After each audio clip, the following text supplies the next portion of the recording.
First, live, local. This is Fox 12 Now. And hello, everyone. Welcome back to Fox 12 Now. I'm Greg Nibbler. Appreciate you all joining us. We are live streaming on YouTube, Facebook, our apps, and our website. And we are live from the Fox 12 Oregon newsroom. As you can see, news is happening behind me. So that's part of what we do here with this show. But we get to have live conversations, talking about all kinds of different things that are happening. But I think you all know probably by now that there are some blizzard warnings going into effect for the Gorge and for the Cascades. And one of those hasn't happened for quite a little while. So we're going to be discussing that and more right now. Thank you very much to Trina Jensen joining us from the National Weather Service here in Portland. Trina, thanks for being here. I would imagine that this is a very busy time for you. Yes, it is. To put it lightly. I'm happy to be here. Well, thanks for doing this. And I think to start off, just a few questions, and one of which, though, that I know a lot of people end up having, including myself. What constitutes an actual blizzard? Okay, so to have a blizzard warning, you need a couple of ingredients. You need to have heavy snow and strong winds. So what makes it a blizzard warning is that those winds can reduce the visibility down to, could be zero, but usually less than a quarter of a mile. So it's a combination of the snow and the wind. So those are the two things that you have to have. And I know that we've had it in the Gorge more recently. I think 2021 was the last time. Yes. And oh, please go ahead. Yeah, I know. The last time we've had issued a blizzard warning for the Oregon Cascades was in December 2012. So this is very rare. And one reason why it's rare is normally with our winter storms, we have south winds. But for this winter, a front that we're having tomorrow, the heavy snow and the wind is from a more of a west direction, and that tends to funnel in the winds up our valleys and canyons and where our communities are, and can give us higher wind. Yeah, so that combination, which is obviously rare for that happening up there, does this have anything to do with just the overall effect of El Nino? El Nino has a bigger correlation with temperatures for the Pacific Northwest, of it being warmer than normal. And this is definitely, we're going into a cold period where our temperatures are not warm. But during El Nino, it's, that's a long-term climate average, and we can have cold storms within the El Nino. As far as precipitation and snow, there's less of a signal with El Nino. And so with these warnings, we've got them both, as we mentioned, for the Gorge and for the Oregon Cascades. What are some key things that people should be concerned with when it comes to having a blizzard warning there?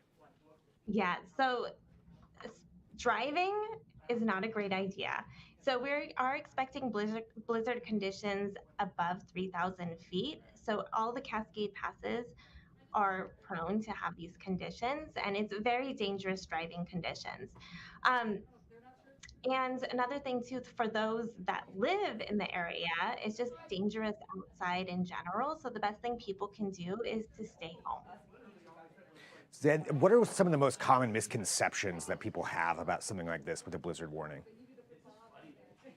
That's a good question. It's so unusual for us to issue blizzard warnings. I guess that's what I mean. It's so weird here to have that. So it's like, you always think of blizzards happening elsewhere. The Gorge, they may be a little more used to it, but it's just such a foreign concept in reality to actually experience it.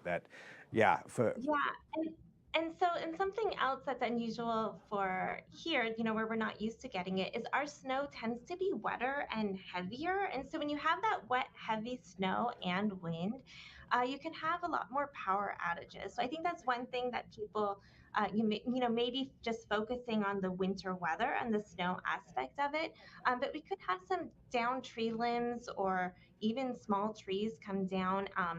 And just with that heavy snow on the branches, it could make those trees even easier for them to blow over than they would normally in these types of winds. So power outages is something to be concerned about. And if, we really stress that to only drive in emergencies for this, but if you have to drive and you find yourself trapped in snow, it's so important to not remain in your car with the gas idling. I think that's another thing that people often, especially on the coast where we don't see these conditions too often, forget about the dangers of carbon monoxide poisoning and just heating from fuel based. That is something, that you would probably, think, okay, yeah, I'm going to stay here in the car. It's warm. I'm enclosed, but that's the danger of something like that. So say someone is out there and they do get stuck, and the snow is piling up. Is there a recommended thing for them to do? Yeah, so if anyone is planning on driving, the first thing to do is to make sure you have a winter survival kit in your car with you. That includes blankets, gloves, hats, extra dry clothing, warm clothing, to try to keep yourself warm without keeping the car idling. If the snow is above your exhaust pipe, definitely don't leave it idling. But you can heat up your car if the snow's not that high, every once in a while, and turn it down. But please pack extra water with you, food. Make sure your cell phone is charged and you have extra batteries because you may have to write it out for a little bit. That's a really good point. Yeah, I've got one of those, a big giant battery pack in my car that I keep just for those occasions that you get stuck. Any other tips or tricks that you would recommend for somebody who's, number one, I guess, don't go out if you don't have to. But any other tips or tricks for people to prepare ahead of time before this actually comes in? Yes, for those communities that are in the Cascades, if you live in the Cascades, it's also good to prepare your home and your house because you could have power outages. So you may want to make sure you have some food that is non-perishable because your refrigerator may be going out of power. Also, again, charge all your appliances that you need to communicate or for your well-being ahead of time. Have flashlights handy, candles handy, because it's very possible that the power could go out.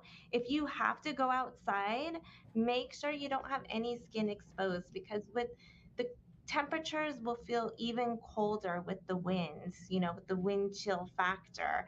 And it could be cold enough to potentially give hypothermia or frostbite if you're out for a significant amount of time. So just a good idea, wear your hat, wear your gloves, keep covered, wear a scarf, and try your best to not stay out very long.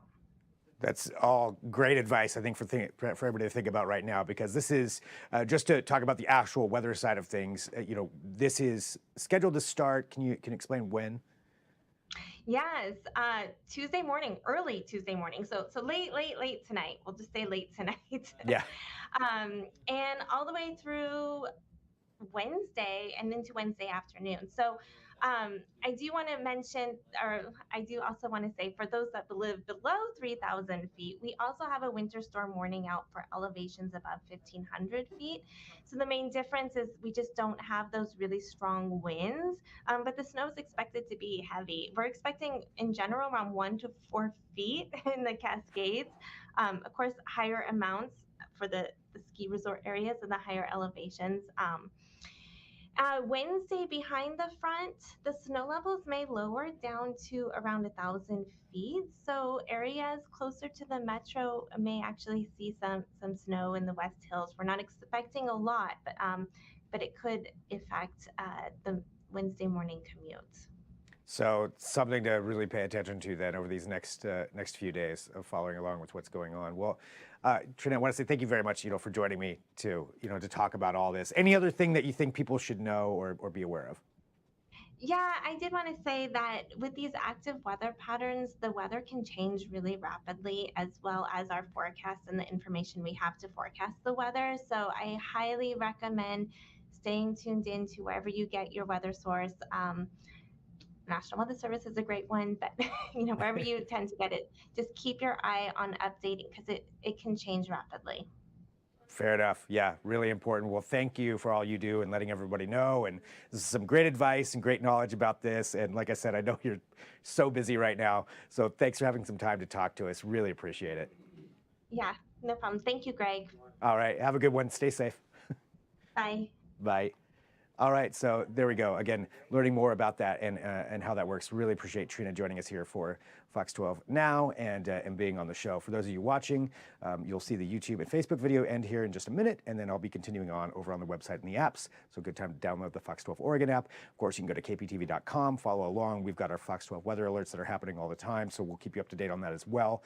And we've got the whole crew working on this, so this is going to be something that's really going to be a focal point here over the next few days. Be sure to share this video if you want to with other people, if you have some, especially if you have friends and family that live in the areas of this. That's all some really good advice that we just got, so important there. If there is any more breaking news, I'll also be back covering that here this afternoon. We're live from 1 p.m. to 4 p.m. outside of our regular newscast, so good idea on that. But we'll sign off for right now. I'll talk to you over on the apps and the website. I'm Greg Nibbler. This is Fox 12 Now.